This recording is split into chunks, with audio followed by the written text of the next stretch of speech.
विधि शास्त्र legal theory. प्रश्न, विधि शास्त्र की कौन कौन सी प्रमुख शाखाएं, इन शाखाओं की प्रमुख विशेषताओं का वर्णन कीजिए। उत्तर इस प्रकार है। भिन्न भिन्न विधि शास्त्रों ने भिन्न भिन्न रूप से कानून के उद्भव, कार्य एवं लक्ष्य के विषय में विचार प्रस्तुत किए हैं, किंतु इनके विचार की विषय सामग्री में कोई भी भिन्नता नहीं है। विचारों की भिन्नता वास्तव में उनके भिन्न दृष्टिकोण, अध्ययन की पद्धति और किसी विशेष वस्तु पर अपेक्षाकृत अधिक जोर डालने के कारण है। विधि शास्त्र के संबंध में जो ये भिन्न भिन्न विचार प्रस्तुत किए गए, उनके मुख्य चार शाखाओं के अधीन रखा जा सकता है। फर्स्ट, विश्लेषणात्मक शाखा, सेकंड ऐतिहासिक शाखा, थर्ड दार्शनिक शाखा एंड फोर्थ सामाजिक शाखा। फर्स्ट, विश्लेषणात्मक शाखा। विश्लेषणात्मक शाखा विधि शास्त्र विधि के उस रूप का वर्णन करता है जो कि वास्तव में विद्यमान है। इसका कार्य विधि के मूलभूत सिद्धांतों का विश्लेषण करना है। इसका कार्य विधि की उत्पत्ति या इतिहास या नैतिक महत्ता या वैधानिकता का वर्णन किए बिना ही विधि के मूलभूत सिद्धांतों का विश्लेषण करना है। इसका उद्देश्य संसार की परिपक्व वैधानिक व्यवस्था के सिद्धांतों एवं वैधानिक धारणाओं को स्पष्ट एवं सरल रूप में प्रस्तुत करना है। सामान्य के अनुसार यह पद्धति नागरिक विधि के मूलभूत सिद्धांतों का विवेचन करती है। ऑस्टिन ने विश्लेषणात्मक विधि शास्त्र के महत्व को स्वीकार करते हुए लिखा है कि यह मस्तिष्क के भ्रम को दूर करता है। इस अध्ययन पद्धति के इंग्लैंड के प्रमुख विचारकों में निम्नलिखित उल्लेखनीय हैं। First, Bentham, John Austin, Holland, Salmond. Second, ऐतिहासिक शाखा। विधि शास्त्र की ऐतिहासिक पद्धति का उद्भव और विकास जर्मनी में हुआ तथा इस पद्धति के प्रवर्तक सैविग्नी हैं।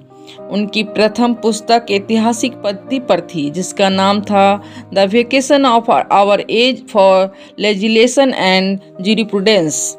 उन्होंने ऐतिहासिक पद्धति पर अपने विचार इस पुस्तक में व्यक्त किए हैं। ऐतिहासिक शाखा के अंतर्गत विधि को समय की देन माना जाता है। इसके अधीन विधि की उत्पत्ति तथा प्रगति का अध्ययन उस सिद्धांतों को संकेत करके किया जा सकता है जो समय के साथ साथ विधि की प्रगति में सहायक रहे हैं। जीसी ली के अनुसार ऐतिहासिक विधि शास्त्र विधि के उन रूपों का तथा उन अंगों का अध्ययन करता है जो विधि की प्रगति की विभिन्न श्रेणियों से गुजरे हैं। यह विधि के प्रारंभिक विचारों तथा नवीन विचारों को एक सूत्र में बांधकर संबंधित करता है। यह सामाजिक रीति रिवाजों तथा उनकी वृद्धि का भी अवलोकन करता है। सैविग्नी 19वीं शताब्दी का महान विधि शास्त्री ऐतिहासिक विचारधारा का संस्थापक माना जाता है। इसके अनुसार रीति रिवाज कानून के वास्तविक स्वरूप के चिन्ह हैं। कानून का विकास एवं अंत समाज के विकास एवं अंत के साथ होता है। सैविग्नी का विचार था कि कानून की उत्पत्ति और विकास समाज की आंतरिक आवश्यकताओं के अनुसार होता है और हुआ है। सामाजिक विकास का इतिहास कानून के विकास का इतिहास भी है। समाज अपने उद्भव के समय सरल होता है, परंतु धीरे धीरे ज्यों-ज्यों वह विकसित होता जाता है उसमें जटिलताएं प्रवेश करने लगती है तथा समाज का विकास बहुमुखी होने लगता है। थर्ड पॉइंट, दार्शनिक शाखा। इस शाखा का संबंध इस बात से नहीं है कि वास्तव में विधि कैसी थी या अब कैसी है। इसका संबंध मुख्य रूप से इस विवेचन से होता है कि वस्तुतः विधि को कैसा होना चाहिए। यह शाखा मुख्य रूप से इस बात पर बल देती है कि विधियों के बनने का उद्देश्य क्या है और उस उद्देश्य को किस ढंग से पूरा किया जाना चाहिए। सामंड का कहना है कि नैतिक विधि शास्त्र नैतिक एवं वैध दर्शन शास्त्र की मिलन रेखा के समान है। उसके मतानुसार इसे हम नीति शास्त्र एवं सामान्य शास्त्र की आधार भूमि भी कह सकते हैं। इस शाखा के प्रमुख विचारक ग्रोसियस, कांट, हीगल तथा सेलिंग है। फोर्थ पॉइंट, सामाजिक शाखा। इस शाखा के अंतर्गत विधि के विभिन्न सिद्धांतों के वास्तविक कार्यों का क्रमिक तथा व्यवहारिक रूप में अध्ययन करना है। विधि वास्तव में एक व्यक्ति से संबंधित न होकर समाज में रहने वाले व्यक्तियों से संबंधित होती है। इस शाखा के प्रमुख प्रवक्ता यूगेन इक्लिच के अनुसार वैधानिक विकास का आकर्षण बिंदु सदा समाज में ही रहा है। अतः कानून को चाहे वह बना हुआ हो या लागू किया जा रहा हो, सदा ही तत्कालीन समाज की वास्तविक मांगों को ध्यान में रखना चाहिए। परंतु यह उद्देश्य उस समय तक पूरा नहीं हो सकता जब तक कि उस समाज की उन अवस्थाओं का प्राथमिक अध्ययन नहीं किया जाए जिनमें की विधि को लागू करना है। इस प्रकार से यह प्रणाली विधि के अध्ययन तक ही सीमित नहीं है वरन विधि के प्रशासन पर भी लागू होती है।